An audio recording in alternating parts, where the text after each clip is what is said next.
Cody Rhodes, from the bottom of my heart, man to man, fuck your story. Nope, that wasn't AI, that wasn't any deep fake.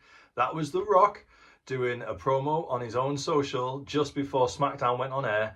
And yes, he did say that. Now, just like his promo segment on Smackdown this week, it was a long promo. He said a lot. It was all really, really good. For me, it was the best The Rock has been in such a long time. But there's one bit to do with Seth Rollins that no one seems to have picked up on or be talking about. And for me, it shows a change in character of The Rock as well. It shows a little chairman of the board, Mr McMahon and Austin feel to it. You don't need The Rock, huh? Rock, we don't need you. You don't need The Rock. If you were a little smarter, Seth, you'd realize how stupid you sound. Let The Rock drop some gospel on your goofy ass. You need The Rock in ways that you can't even imagine. Netflix, you think when they're inking, when they're signing this $5 billion deal for the WWE and Netflix, do you think that Ted and Bella is saying, hey, Ari,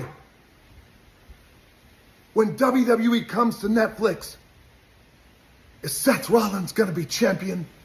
You know what they're asking? Hey, Ari, we'll sign this $5 billion historical deal. Never before. But one question. Where's the people's champion? Ari looks at them and says, he's locked in for life. He's locked in for life. Director of the board owns everything as it relates to his name. He's locked in for life. Signed $5 billion. So Seth Rollins, you understand now how much you need The Rock? You understand now, right, boy? And you keep running your mouth. You keep running your mouth, Rock. You find some new material, Rock. Find some new material. Is that right? Okay, well, The Rock has some new material for you. How about this? Here's some new material for you, Seth Rollins. How about this? The Rock sits at the top.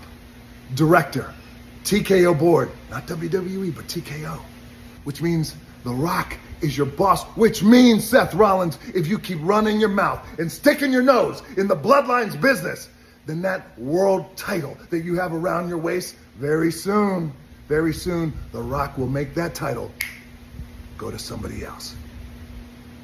Now that to me sounds incredibly juicy. I want to see that. I know everyone's talking about how The Rock is going to turn on Roman, he'll turn face again, and that'll be Roman and The Rock for the next year, head into Mania 41. Fine, but I want this Rock. I want TKO Rock. I want Chairman of the Board Rock. I want him, at least for the next 6 weeks before WrestleMania, to make Seth Rollins' life hell. Imagine it. Imagine if Chairman of the Board Rock throwing his weight around, doing everything he can to make Seth Rollins' life as difficult as possible. Throwing all these threats out there. Maybe Triple H gets involved and there's a bit of a boardroom battle or backstage battle. And imagine if this makes Seth's title match at WrestleMania just that bit more juicy.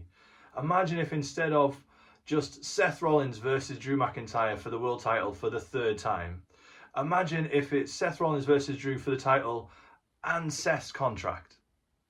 Imagine. We all know Seth Rollins' contract is up this year. This could be an amazing way to write him out. Would be for Rock to put his contract on the line, he loses, and then he goes away for a bit. And we've also heard that CM Punk is scheduled to appear on the Monday Night Raw before Mania. So again, imagine this. Imagine you've got this massively high stakes match for Seth Rollins at WrestleMania. You've got maybe Seth, you've got Drew, you've got the contract on the line. And then CM Punk is made the special guest referee. Now, he's got beef with Drew, but he's got beef with Seth. Imagine if the man that Seth hates more than anything in the world is the special guest referee in not just his title match, in his contract match. All because The Rock, TKO, chairman of the board. I think this could be incredibly juicy. And I'm genuinely surprised why more people aren't talking about it. What do you think?